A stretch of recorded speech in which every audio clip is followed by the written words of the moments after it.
بسم الله الرحمن الرحيم الحمد لله رب العالمين والصلاة والسلام على رسول الله وعلى آله وصحبه أجمعين اللهم علمنا ما ينفعنا وانفعنا بما علمتنا وزدنا علما اللهم لا سهل إلا ما جعلته سهلا وأنت تجعل الحزن إذا شئت سهلا سبحانك لا علم لنا إلا ما علمتنا إنك أنت العليم الحكيم وصلى الله على سيدنا محمد وعلى آله وصحبه أجمعين أسأل الله تبارك وتعالى أن يجعل نياتنا خالصة لوجه الكريم. I praise Allah, I thank Allah Tabaraka wa Ta'ala. I ask Him to raise the rank and the esteem and the honor and the prestige and the status of Prophet Muhammad sallallahu alayhi wasallam, his family, his companions, and all those who follow them in excellence and righteousness until the day of judgment. And I ask Allah Tabaraka wa Ta'ala to grant us noble and honorable intentions. Insha'Allah Ta'ala, we're going to continue in our book, Sunan al-Tawfiq. Insha'Allah, today we're going to do Qira'ah, and I apologize for missing the morning session in the Muqtasar of Ihya, but I overslept. Sleep overcame me and I woke up a little late. So by the time I prayed Fajr, it was getting later. So we had to, unfortunately, cancel this morning's session. But inshallah, Sheikh Abdul Aziz was ready, but it was totally my oversleeping that caused us to miss the class. May Allah give us more strength, inshallah. So we reached up to page number 112, and inshallah, let us begin Al-Fatiha to the soul of Sayyidina Imam Al-Habib Abdullah bin Hussein bin Tahir. Al-Fatiha.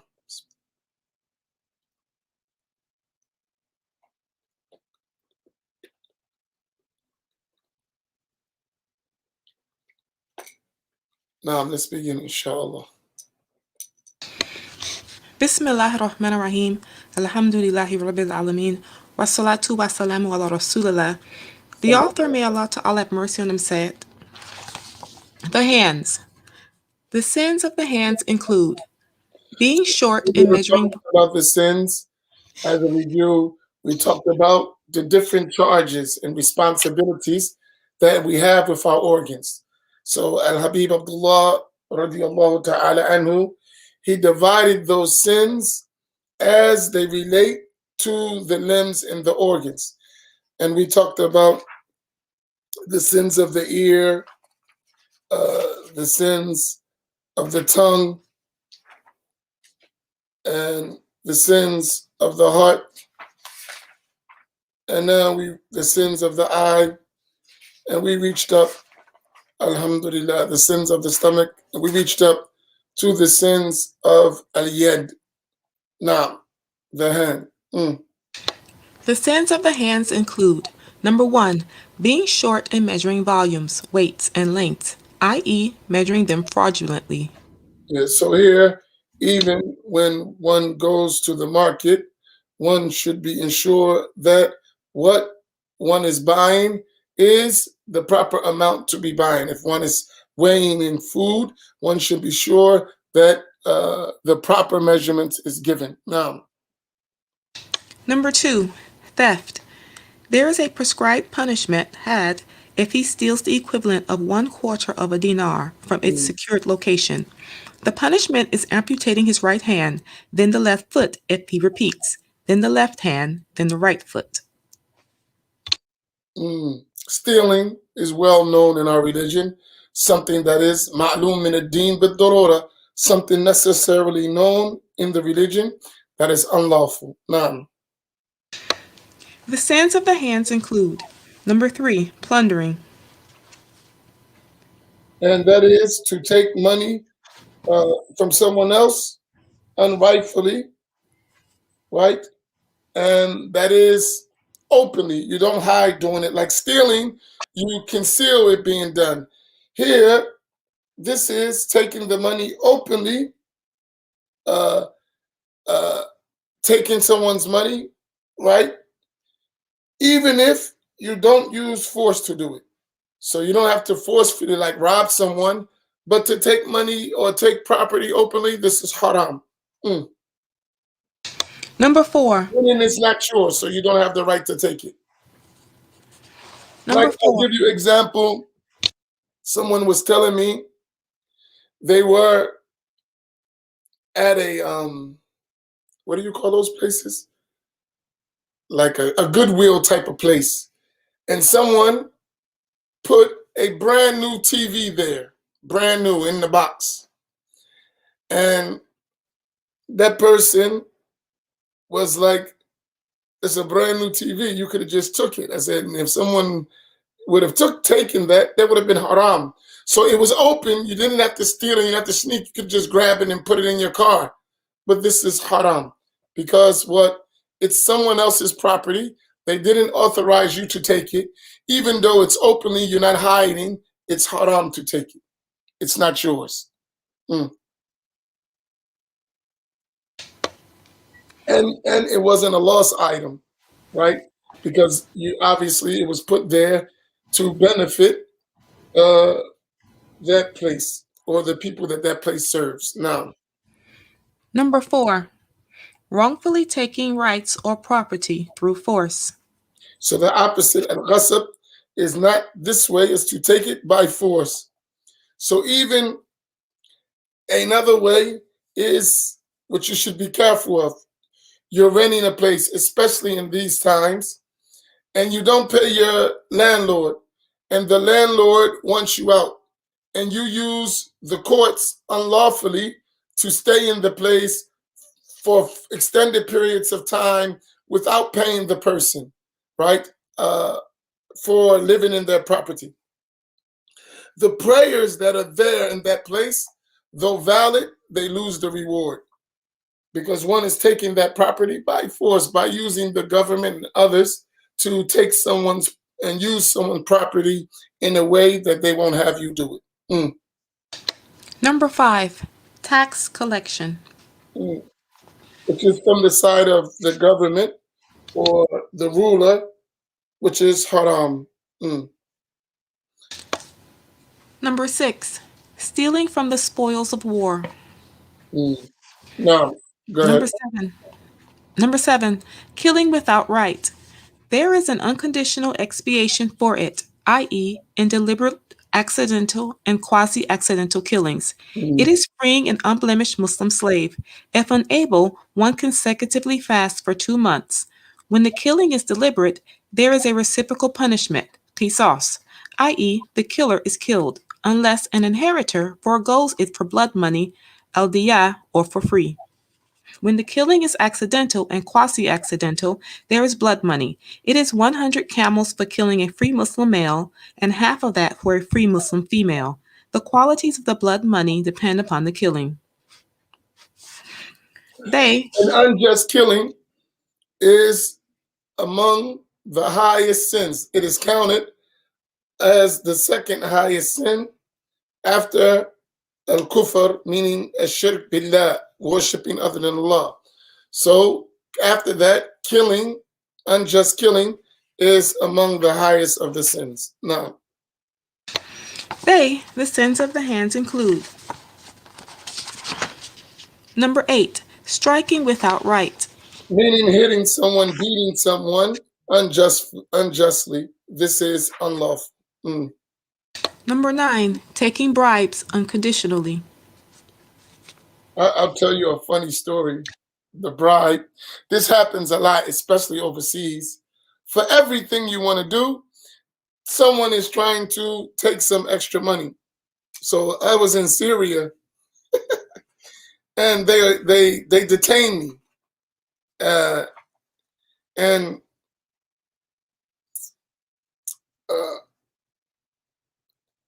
So I noticed it was taking long to check me out and going on hours and hours and hours. And I'm looking at the soldiers and I'm watching them discuss how much, because they think I'm American, that I didn't understand fully their dialect, discussing how much they're going to charge me to let me go. And it was that just, check, make sure you ain't have any bad intent or some bad background. And then they would let you go, right? But for them, they like, this is a chance to get some money. And, so they have you isolated. And when they came to get the bride, it was like $500. $500. Imagine what that is like. I looked at them like they was crazy, right? And that was just a bait. That's like totally out of it, right? And I'm saying to myself, oh, this is going to be a long time here. And they don't know the type of guy I was. I'm like, we can stay here forever. I'm not giving you nothing now. You would think. And so they come back with different numbers. And I'm just like, I'll just wait. And whatever happens, happens. And then the guy's looking. He's like, he's not going to move. And he's not going to give us anything. And they end up giving me my permission to leave for free. But their concept was everything a bride first. And, subhanAllah, haram, So a lesson in that, sometimes wait it out. That happened more than once. It even happened in Yemen, the same thing. We had visas, and then they made us get another visa for some other tribe is taking over and make you want to pay. SubhanAllah. So most of the time you're going to find that if you go overseas, so be prepared not to give. It's haram. MashaAllah. Go ahead. Number 10, giving them, i.e., bribes, unless one is forced to do so in order to obtain a right or repel a harm. Right. So even giving them the bribe is haram. So unless you're going to be harmed or something, being made, how do you feel? How you say that? Being inconvenienced. So that was an inconvenience. So maybe if I would have paid them, I would have been out there in 1 hour. So I end up sitting for hours and hours. It was an inconvenience. But I had this strong feeling that nothing was more. I would have just had to wait, right? So you weigh it. Some places don't say I'm just going to be tough and it may get worse, right? So measure those things, weigh them. May Allah remove people from such injustice.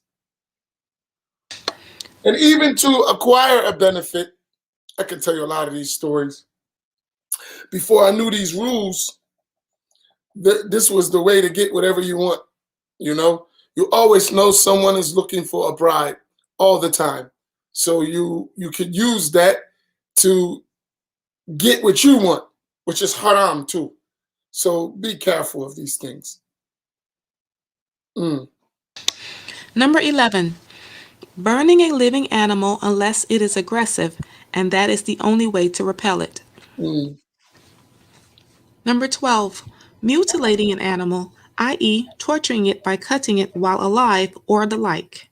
So even the rights of animals in Islam is extremely important, and one needs to maintain the proper sanctity of life and harming others, even the animals. The Prophet sallallahu alaihi wasallam, one of his mu'jizat, one of his miracles was that he came to a land in Al-Madinah and the camel was crying out. And the Prophet sallallahu alaihi wasallam went to the camel and he put his ear close to the mouth of the camel. And then he said, who is the owner of this camel? And a young man from the Ansar came. He said, I am, O Messenger of Allah sallallahu alaihi wasallam. He said, be good to this camel. It complains that it is not getting enough food and is being overworked. Subhanallah. And that was among the mu'jizat, the miracles of the Prophet ﷺ, that camel was able to convey exactly the injustice that was being performed toward it. And the Prophet ﷺ stood for the rights of the animals. Radiyallahu ta'ala anhu. Sallallahu alayhi wa sallam. Now, Number 13, playing cribbage and taub, and similar games that rely upon chance and speculation. mm, mm, Number 14, playing anything involving gambling, even boys playing with walnuts or coconuts and play bones or dice. It is not permissible to allow them to play it when it is in an unlawful manner. Number 15, any of these games that involve chance are unlawful. Mm, Number 15, amusement, i.e., emotional melodies, via entertaining, i.e., musical instruments which are unlawful, like tumbor, a type of two-stringed lyre, rabab, a type of one-stringed lute, flutes, and other stringed instruments. Number 16, a man touching an unrelated woman, i.e., not his wife, female slave, or unmarriageable kin, intentionally and without a barrier, unconditionally, even to shake hands. And here, some people may misunderstand that in the Shafi'i school, touching the marriageable opposite gender, skin to skin, breaks al-wudu. And according to like the Hanafi school, that does not break wudu. But by all the schools, shaking hands with the opposite gender is unlawful. The marriageable opposite gender is unlawful. So even though it may not break wudu, it's unlawful to shake the hands of the woman or the man who is marriageable, even with a barrier. Mm. Number 17, touching lustfully with one, i.e., a barrier when not between spouses, even when it is with the same gender or one's kin. Mm-hmm. So Number to 8, do any of that touching, right, with shahwa, with a desire. So that's, other than your husband and wife, of course, right? So even male to male, female to female, or even someone who is married, not non-marriageable, to touch them with desire is haram. Mm. Number 18, depicting an animal, i.e., simulating and representing the form of an ensouled creature via Mm. drawing, carving, or other means, whether it is to scale or smaller, young girl's doll. You're breaking up. I'm sorry, do you want me to repeat it? Go ahead. Yes. Number 18, depicting an animal, i.e., simulating and representing the form of an ensouled creature via drawing, carving, or other means, whether it is to scale or smaller, except for a young girl's doll.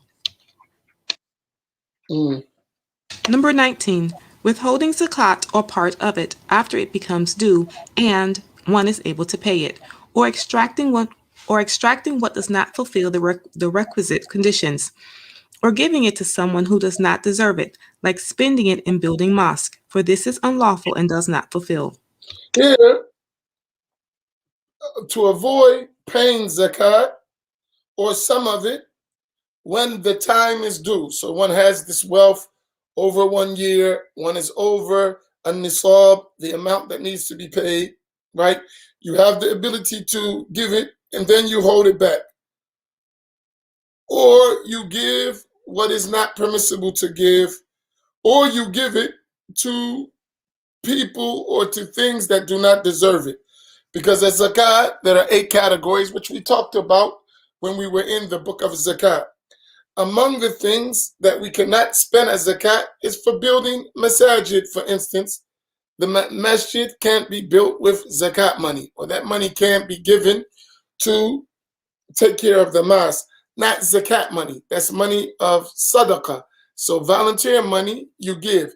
We have this terminology that in our communities, we mix up terms, even though they both can apply to the same thing, but you need to be specific. You have a zakatul mafruda, you have the obligatory zakat that you have to pay on your wealth. Then you have sadaqah, or an optional, right, charity that you give. Whenever you give money, especially to the mosque, if you're giving zakat money, that means you're authorizing the masjid or the authorities of the masjid to distribute that zakat for you. The zakat itself cannot go to the mosque. So oftentimes people would come to me and they say, here's my zakat. And I'm like, what is it for? Oh, I want to give it to the mosque. You can't give zakat money to the masjid. So is this money that's not the obligatory money that you're spending? It's money you're giving as a donation and a charity. This is valid. If it's money for as zakat, it can't go to the masjid. We can distribute it to the needy, deserving people because we most likely know who they are more than the individual. So the masjid can do that.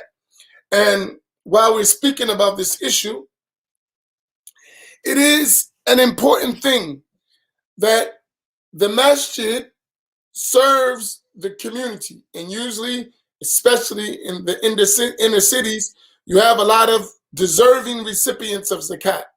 And they don't know who has zakat to give and when they're due. So one of the wise things for people to do is to direct that zakat money for the masjid to distribute it. Because when the masjid doesn't have zakat funds, the masjid takes money that is sadaqah, right? And which is used to maintain the masjid, to keep it functioning. And they usually have to give that money to those poor people who actually need, because they don't have zakat funds. So one of the things that would help lighten the burden on the masajid is that we authorize the masajid to pay zakat for us and give that money to the masjid so they would have money to take care of those zakat deserving people, right? And that money that is given for sadaqah can be used for maintaining the masjid or doing programs or whatever is needed, right? Renovations, fixing, and not take that money to give to in the form of zakat to help the poor people. It is not given as zakat because it's not zakat money, but the money the poor people need. And so they usually would give that money and take from the masjid and hope they get more donations. But if we paid as zakat, it would eliminate the loss of the masjid from that. Did everyone understand what I was just saying? Is there any question about what I just mentioned? Because this is a very important point. And another problem is when you go to the masjid, don't put the zakat money in the same box that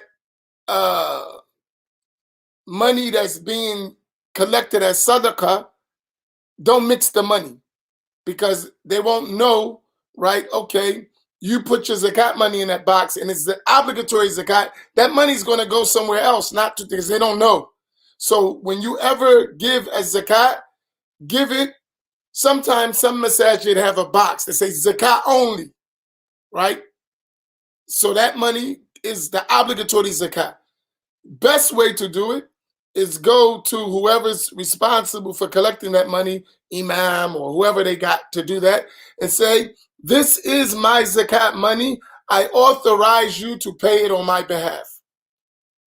Like people sometimes they get a little upset with me because I make them go through all that. They're like, can't you just take the money? You know what it's for? No, you got to authorize us to do it. I don't know what you intend.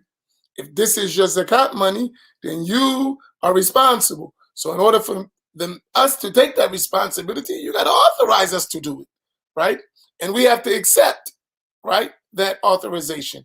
So that's how you do it. So after you get the money, that you're going to pay zakat, then you go to the imam or whoever is responsible for that in the masjid, and you say, this is my obligatory zakat money on my wealth. I authorize you to pay it on my behalf.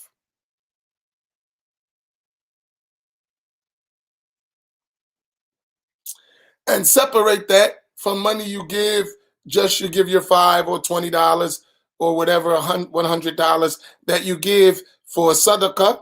Don't mix those two monies, right? And the sadaqah money you give is not your obligatory zakat. Your obligatory zakat is a specific thing, and we talked about the rules related to that. Number 18.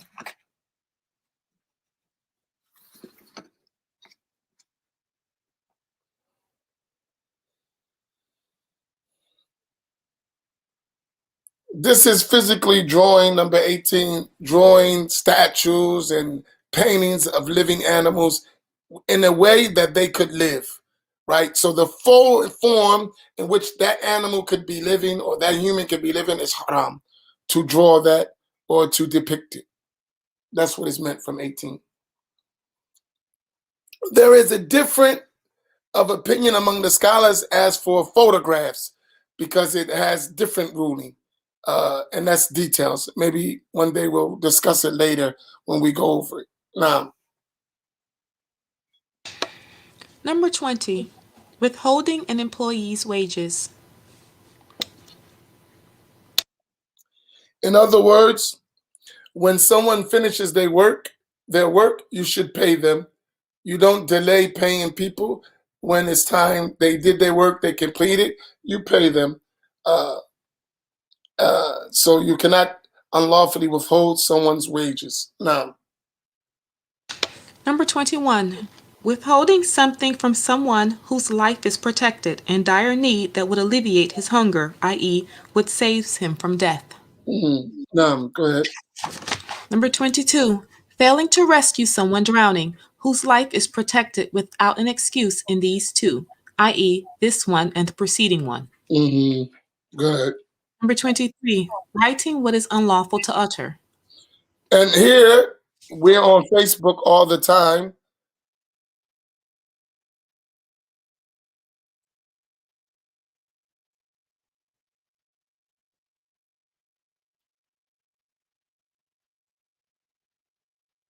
So we're on Facebook all the time, and we're typing. Be careful, whatever you write, and many of people fall into this, whatever you write that is unlawful to utter is haram to write. So sometimes people do this all the time. Be careful. They backbite or slander on Facebook by way of indication. In other words, they'll say words that anyone who reads it know that they're talking about someone. Sometimes, if they know you, they know exactly who you're talking about. This is haram, you know? So don't do those, I don't know who needs to hear this, and you know exactly who you're talking about. And those who know you know exactly who you're talking about.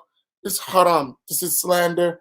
This is backbiting, unlawful. Even though you're just writing it, it is haram as well.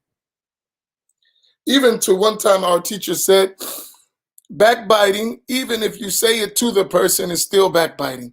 So no, it says, I don't care if they believe it or not. I don't care what they say. I'll say it in their face.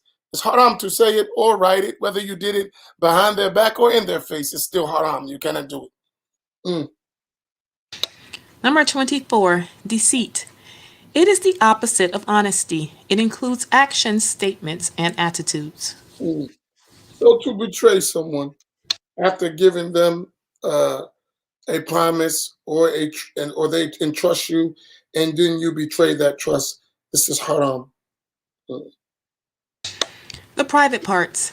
The sins of the private parts include: number 1, fornication and sodomy. Excuse me.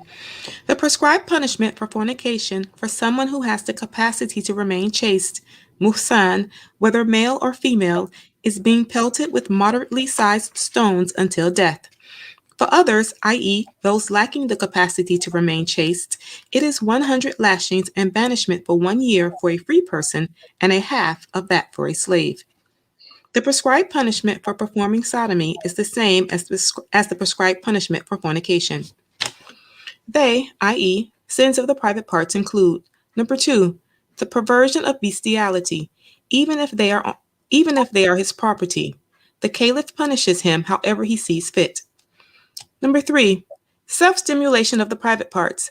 It is inducing ejaculation using the hand of a non-lawful partner, a lawful partner meaning his wife or a female slave who is lawful to him. Number 4, intercourse during menstruation, postpartum Mm. bleeding, or after they have ended but before bathing, or after bathing but without any intention from the one bathing, or when one of its conditions are missing. Number 5, exposure, i.e., exposing one's nakedness in the presence of someone who cannot lawfully look at it, Mhm. or when alone in a private spot without any purpose, like for washing or cooling down, or the spouse's enjoyment.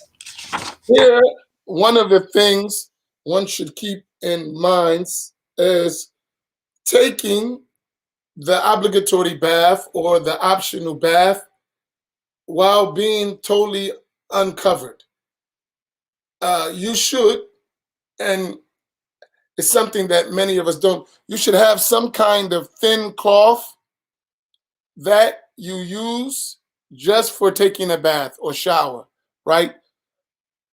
So that you're not totally unclothed in the shower, right? And that you can move maybe like some kind of thin cloth that you can just remove when you need to wash your private area, but you stay clothed, right? So you should protect yourself from the sight of humans and jinn. So even though you don't see al jinn, they do see you. So you should protect yourself from their gaze. Mm.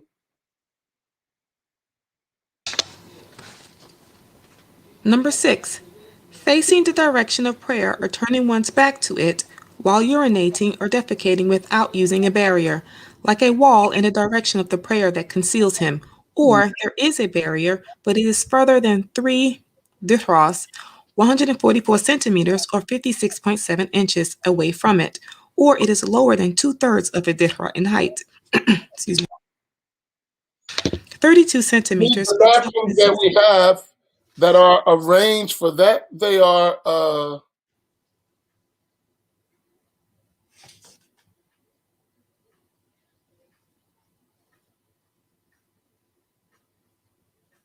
the bathrooms that we have that are prepared. This is permissible. It has barriers, even if one was in that situation, one is okay. Mm. Number 7, defecating and urinating on a grave. Mm. Number 8, defecating and urinating in the masjid, even into a container. Number 9, defecating and urinating on something that is venerated. It is disbelief when done on something like a mushaf, regardless of the intent. Allah. Number 10, failing to circumcise after reaching maturity. It is not unlawful according to one's wash. A different opinion within the school, right? So you have in the Shafi'i school, you have reliable positions. Then you have sayings among the different levels of scholars.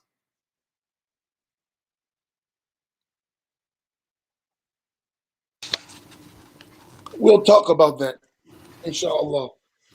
And here, there's an important lesson here. This is good. Where is my?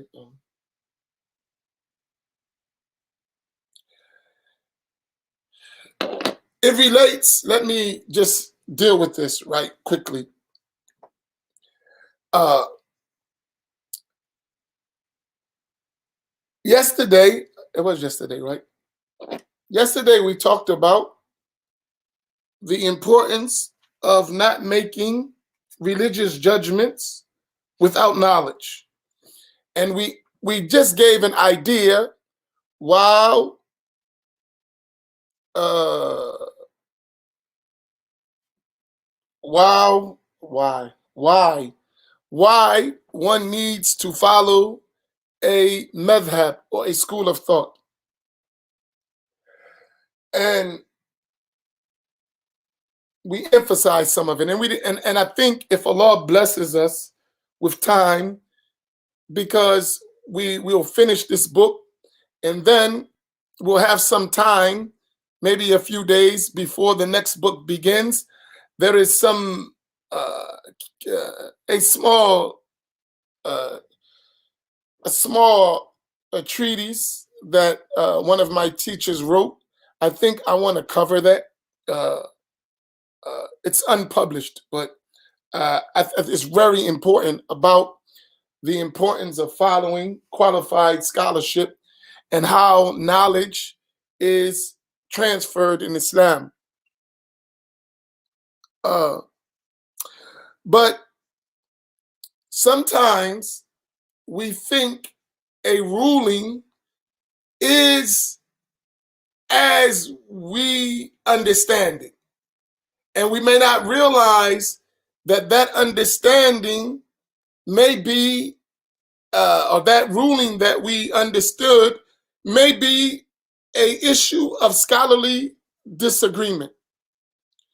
And whenever there is scholarly disagreement, that means there's not consensus on that issue. It is unlawful to forbid or censor the one who does other than what you're doing. So for instance, we are just talking about al-khitan, right? Circumcision. And that was the discussion the other day with FGM, right? And I heard people when they're discussing, and you remember I jumped in and was like, hey, slow down. Why? Because the issue of circumcision is an issue of disagreement. There's not scholarly consensus. And here, as the author mentions, even within the Shafi'i school, there are different opinions among the scholars. So in every school, you have the dominant opinion, and then you have opinions of other qualified mujtahidun within a school that may disagree or may have another opinion than the dominant opinion. And in certain cases, it is permissible to follow within the school without going outside the school. Sometimes another opinion, right? And this is an important aspect of al-fiqh. So you may have not only between the four schools difference of opinion, but even within one school, you may have differences of opinion, right? And with that being said, don't rush to always think that the way you understand it or what you have read is the end of the judgment. No, this is what we understood and this is what we follow. But to make it conclusive as if the case is closed, this is not good. And that's why we should really slow down, really take your time. We have a lot to learn. You're going to learn a lot. Like I'm doing a study right now. And it was a study that happened. I would never have done it except some people being so pushy. Sometimes, we start being pushy. So they've been so pushy that they forced me to go research the issue because their pushiness was causing fitna, sedition. And in a way, I'm happy that I am not complete, but I did a lot of the research. And mashallah, I learned so much. Like so much. And I discovered many things in this issue that I didn't know at all. And I'm talking about from the years of studying, I never heard some of these things, right? It wasn't an issue. It came up, and now that it became an issue, we went in deep research, And mashallah, it was beneficial. And it opened many doors of research, which now became like something I'm so interested in. I'm going to continue, even though I have and I'm going to share this research with you. So don't worry. What is it? What is it? What is it? It's coming. It's a surprise for you in research. We had the discussion, but you probably didn't pay it attention. But actually, we did a thorough research on it. The subject matter, so it's coming. That's just a hint, like to make you like, wow, I want to know. I want to know. So stay tuned. That means you got to come to class every day until we to discuss it. But you will enjoy it once I share it with you. But I'm still waiting for some more research from overseas. I got to wait for books, so that's going to take a little minute. Not long, but soon. You don't know what it is, Abdul Qadir. You think you know what it is. I guarantee you don't know what it is. I don't care how much you think about it. You ain't going to come up with it. No, I'm joking. Okay, go ahead. But no, seriously, uh, uh, uh, uh, La ilaha illallah. Even in the Shafi'i school, uh, if you look, and that's why, I'm sorry, in every school, that's why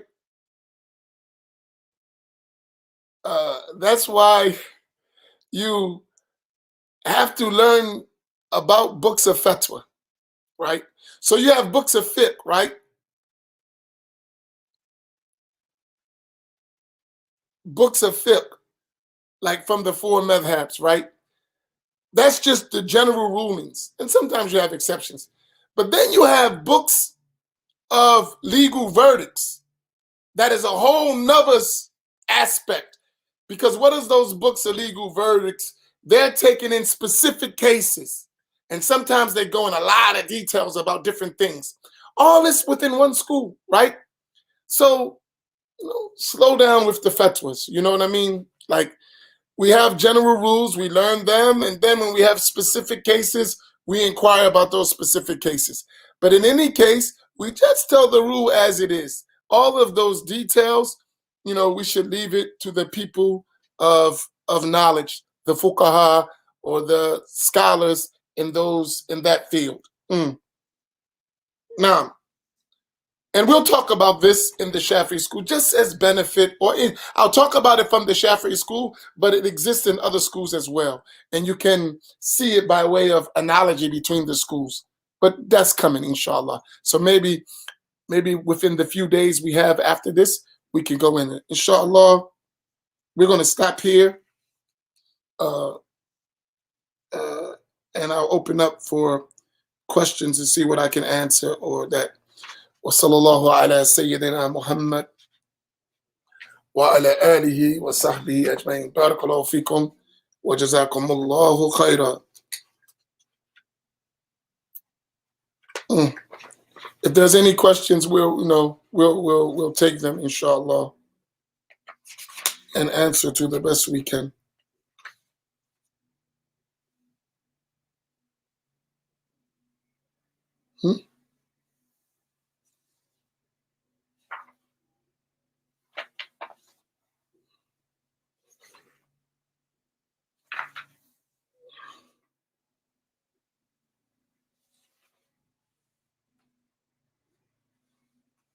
Okay.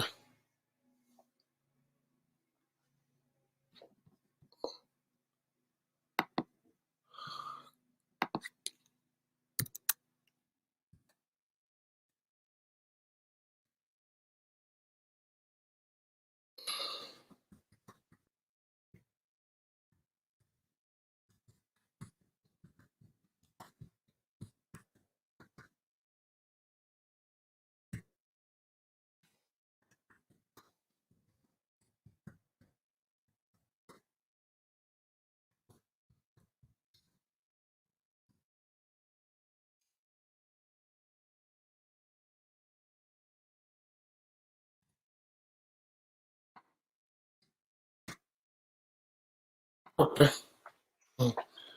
What does it mean? Those lacking the capacity to be chaste. Mm-hmm.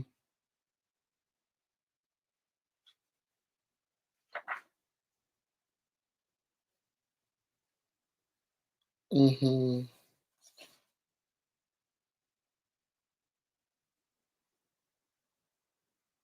What number are you talking about?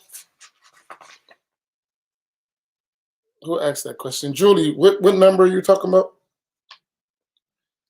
Just so I can go back and look at what you're talking about.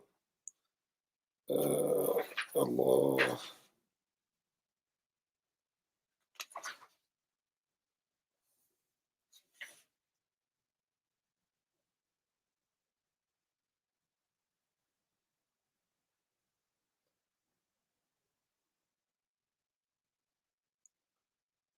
Oh,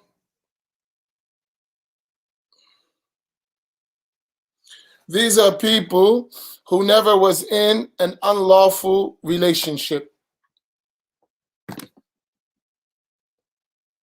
So they are considered chaste, right? Al-Muhsan. They never had an unlawful physical relationship. You know what I mean by physical, right? So such a person is chaste. That's what is intended. They didn't have an unlawful relationship. Mm.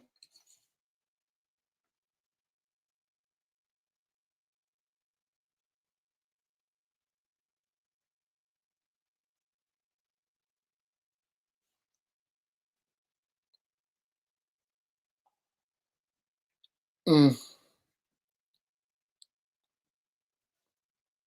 Banishment. What are you talking about?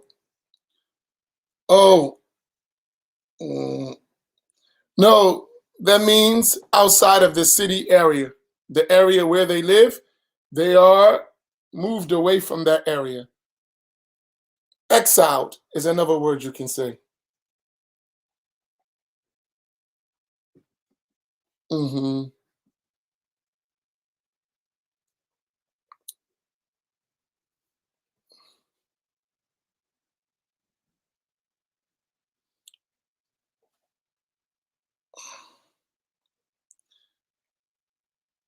Because this is the okay, I see what you're saying.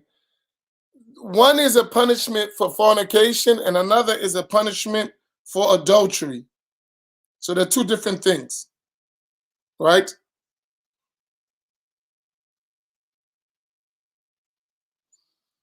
So you're talking about a person who commits fornication and a person who commits adultery.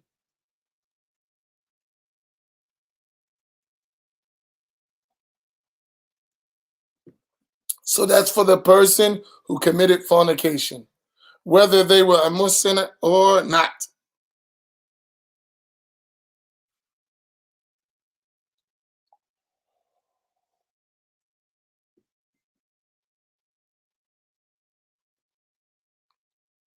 Mm. So there's a difference between the two.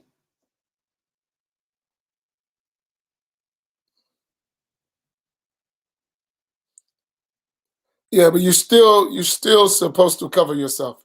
You don't supposed to be covering your unlawful nakedness for only when necessary. So if just to wash that part, that's all that's needed, right? Not beyond that. Mm, nah. I mean, some scholars they said to take a shower like a bath, it is permissible to the extent needed.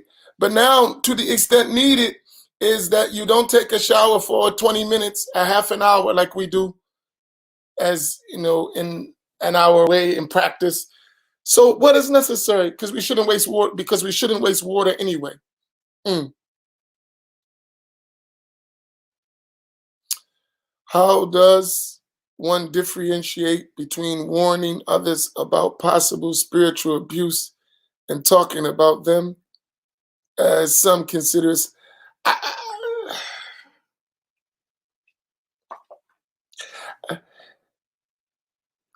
I shouldn't answer this question because it boils my blood just thinking about it. This whole concept of spiritual abuse, in my honest opinion, in general, not specific, is nonsense and people fighting for control over people's lives. The one who usually accusing the other of spiritual abuse is so that people can follow them. Usually, I'm not saying every case. And a lot of those accusations are false.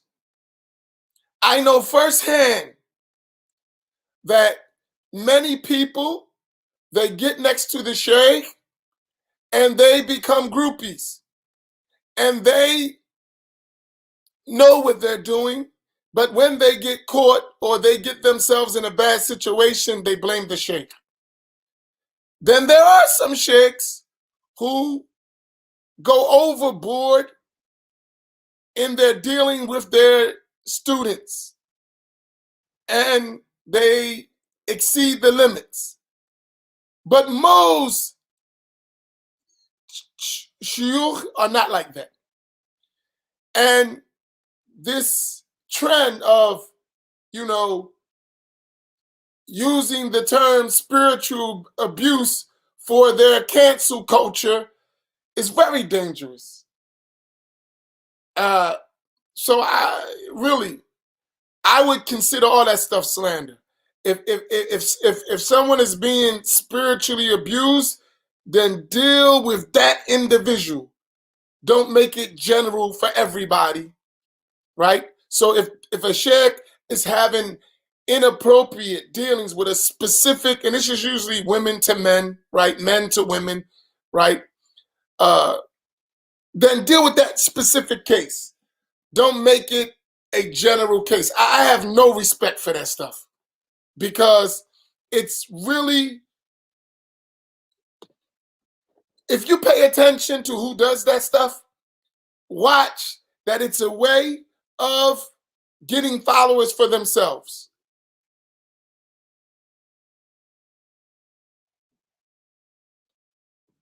And that's a number one, if that sheikh is a pious person, and he's really a pious person,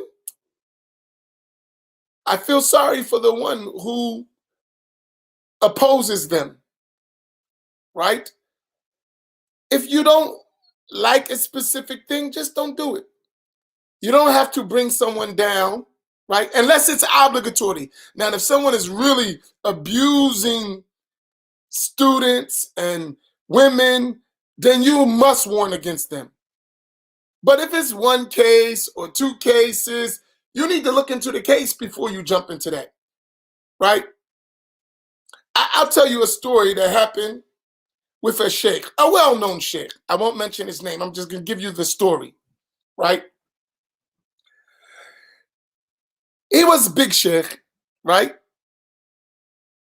And I actually got to study with him. Big scholar, right? And he had a bunch of students with him. And I hope he learned his lesson from this, but Allahu A'lam, right?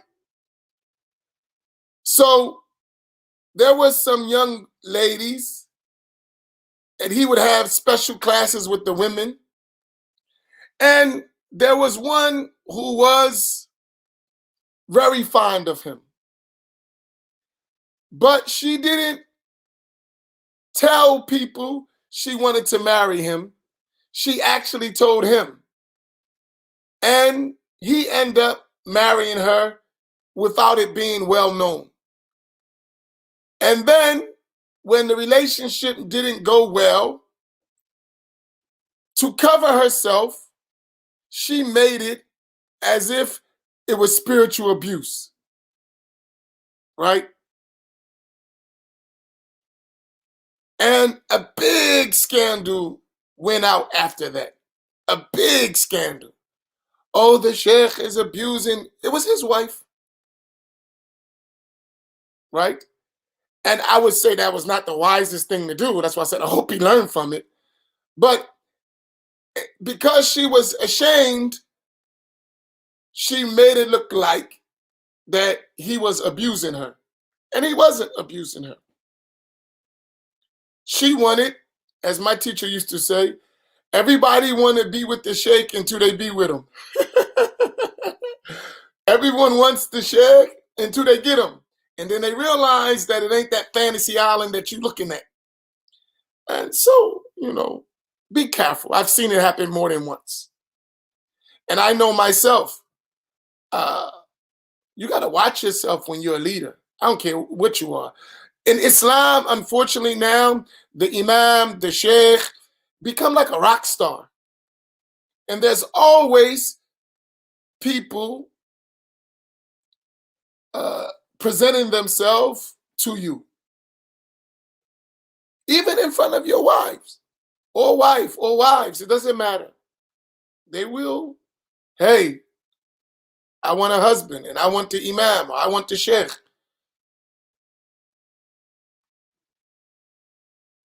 Believe me, I've seen it more than once. So be careful, That's why I say, and I tell you all the time, try your best. We got to deal with each other, but keep respectable boundaries. And if you sense that it's going south, stop it. Like, not everybody, and don't assume everyone wants you either, right? That may not be the case, or either. Which one is it? Either or either, right? Right? But be careful this. And don't spread it. So if there's a specific case, deal with that specific case, and subhanallah, right?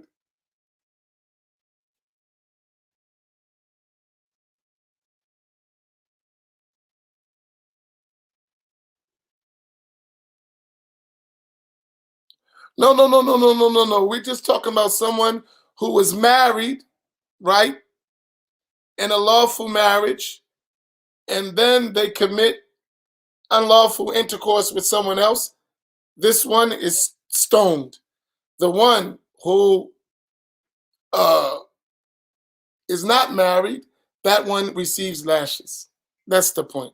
So you don't have to be a virgin. You can be someone who was lawfully married. You never had an unlawful relationship.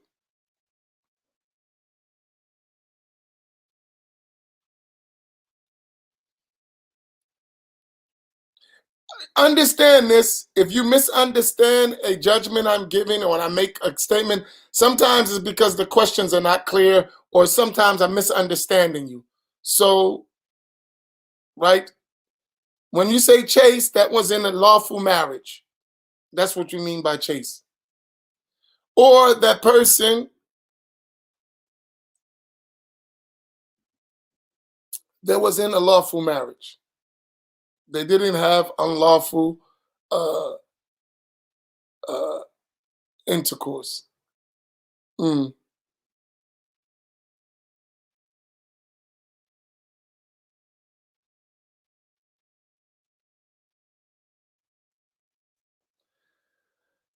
It can be. What would be better is to have like just a small light cloth that you use for the shower, that you take it down when you wash those areas and you put it back up. It don't have to be nothing expansive, at least to cover your front and your back private parts.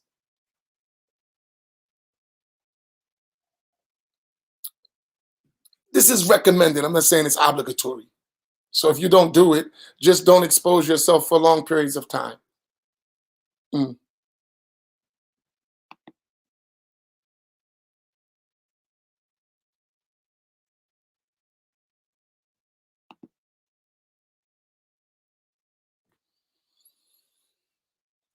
Like a small area, a small cloth between one's ankles, one's knees and one's navel.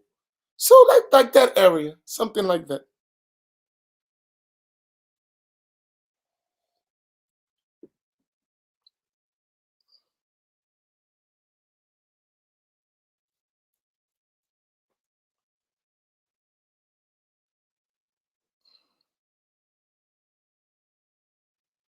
I answered that question already, Farouk.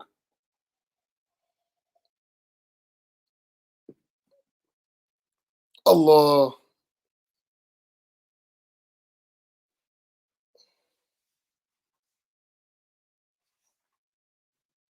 Allah. That's all the questions?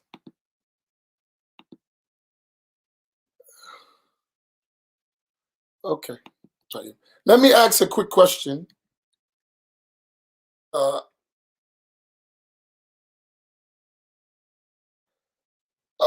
is it anyone that among us?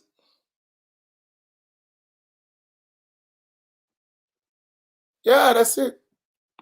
Find a thin material that is, not heavy, so you don't have that doesn't hold a bunch of water. That is light, that just covers those areas, and it's small. It's not long, so you only want to cover those areas, and this would be good.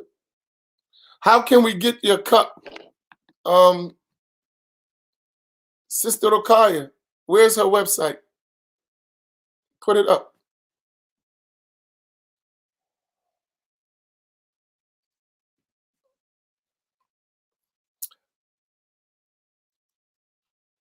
There you go. Ayub is right there. She has a couple cups.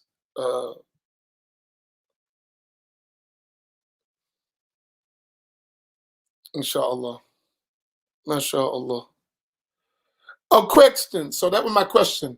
Does everyone in here understand why we have to follow a school of thought, a madhab? Does everyone understand why?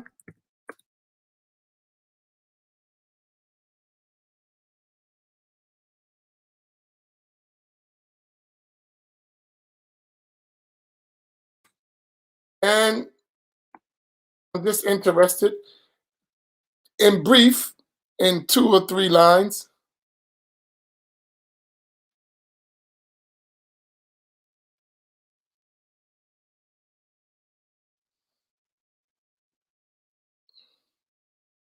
So we would not be all over the place. Albany says. Mm. MashaAllah. This is good.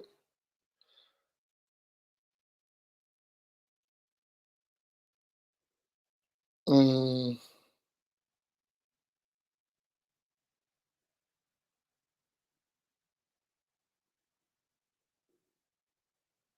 Mm. I want, can someone in the shortest, so 3 lines, no more than 4, explain why we must follow a school of thought?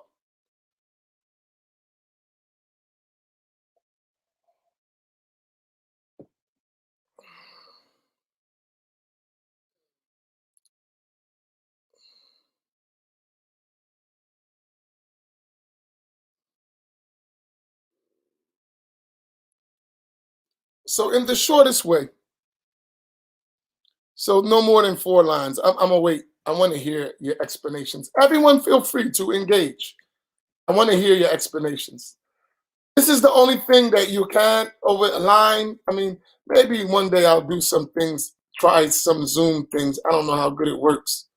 Maybe we will try it. I don't like it, but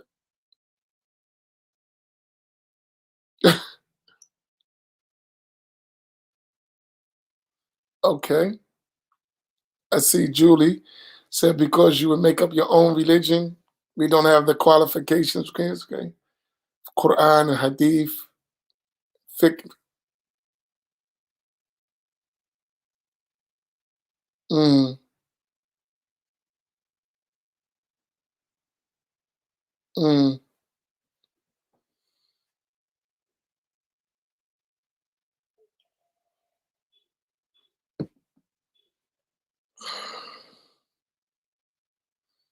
MashaAllah.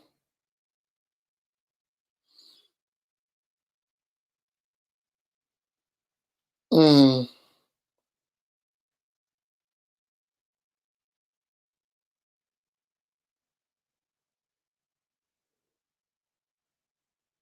Hmm. I'm just looking at the answers. You can look at them too. Mm, MashaAllah. So next question, how does one choose a madhab then? Since we're saying you have to follow a madhab, uh, how does one choose one?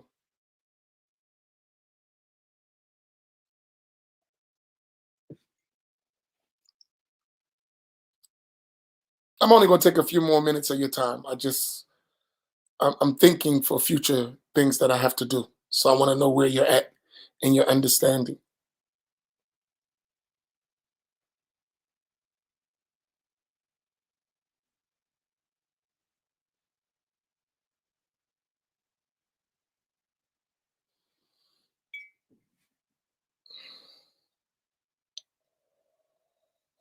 Mm. Here you go, Farouk, with those big old words again that nobody understands, not even you. Ah, MashaAllah.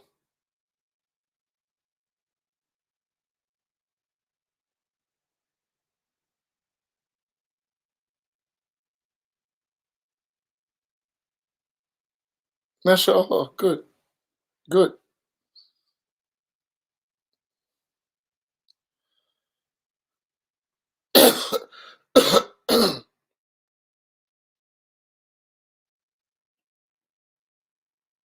MashaAllah. Good.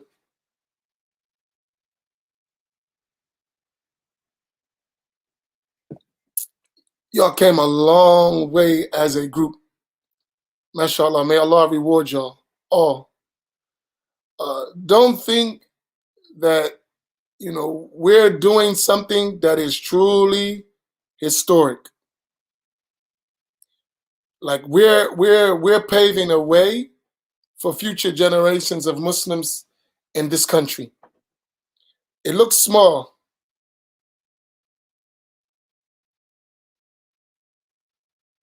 It looks small, and usually all big things start off small, right? But if you learn all these things well, you're going to change the face of Islam in this country. You're going to reverse the tide. MashaAllah. May Allah reward you all. MashaAllah.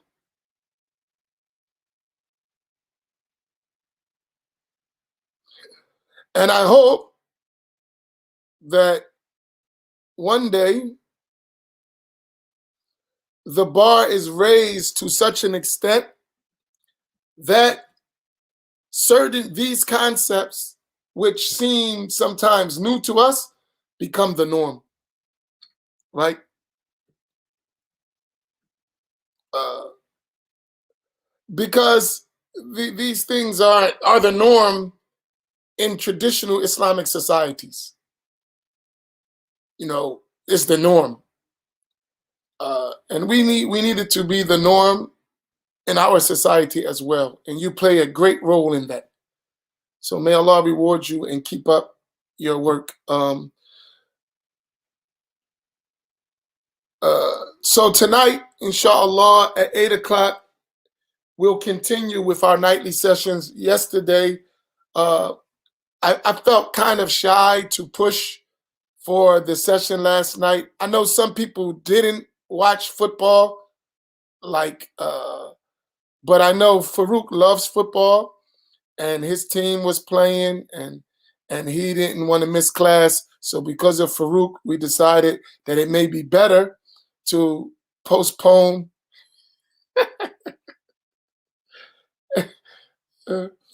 And the people of Florida would be celebrating. Alhamdulillah.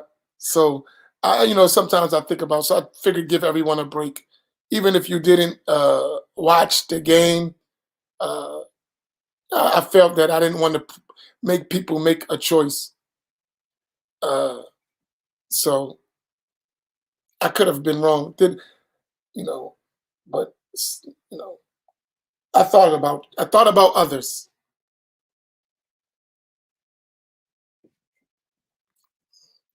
And if not, we can all just roast Farouk and call it a day. Yeah, he's strong. He can take it. And I just want y'all to know, I didn't see the game. I saw some of it, but I believe that was fixed. That's called Brady abuse. Ah, now, Farouk, I'm joking. Ah, oh, mashallah. Tell you, may Allah reward you all. Inshallah, we'll see you tonight at 8 o'clock. And the book,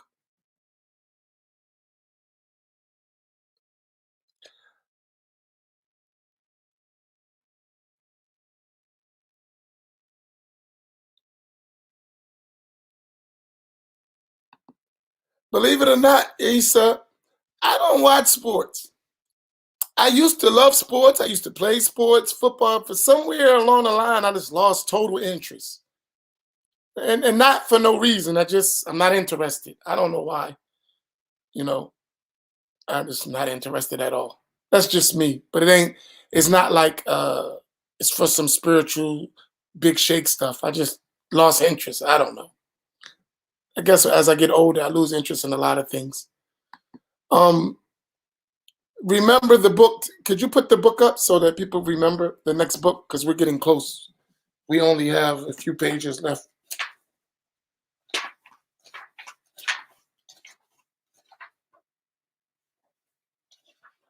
Oh, it's up already?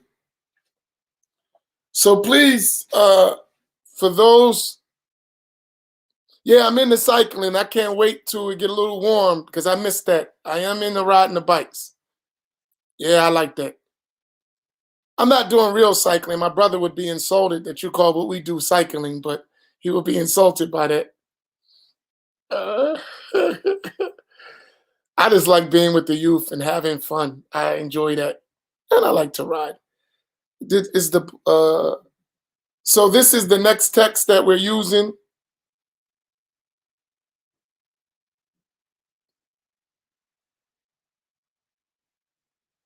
Uh,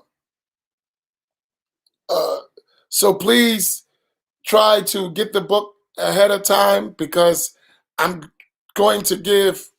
I would like to start sometimes. What's the date? I would like to start towards the last week of February, no later than the beginning of March. So today's the 8th. Let me look. Allah.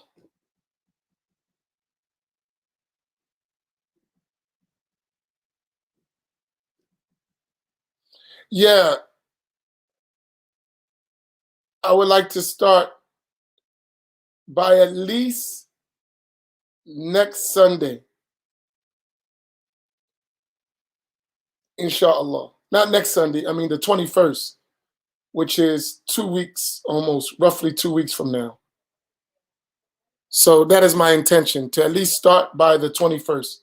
In fact, we can make that as a date. So you have 2 weeks to get the book to you.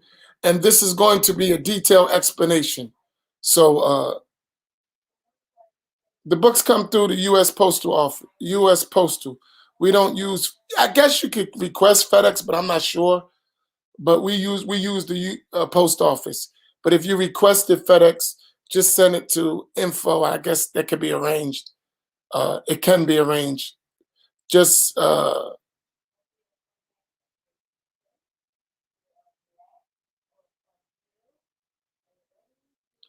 um, I can bring it to the Masjid Wafia. You just gotta tell me when you're coming. If you're coming in Jumu'ah, I can bring it. I can bring the books. The books are not stored at the Masjid. Uh, inshallah. So may Allah reward you all. But this is going to be one of the most detailed explanations of At-Tahawi that we've ever done.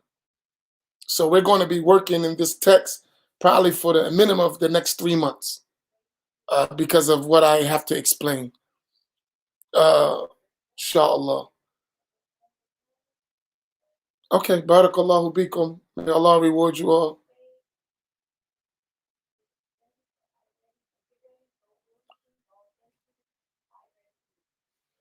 Farouk, this is Atlantic City.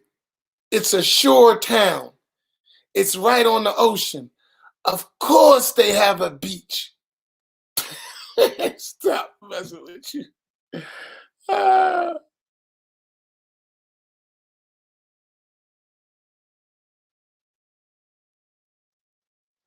MashaAllah. Barakallahu bikum. May Allah reward you all.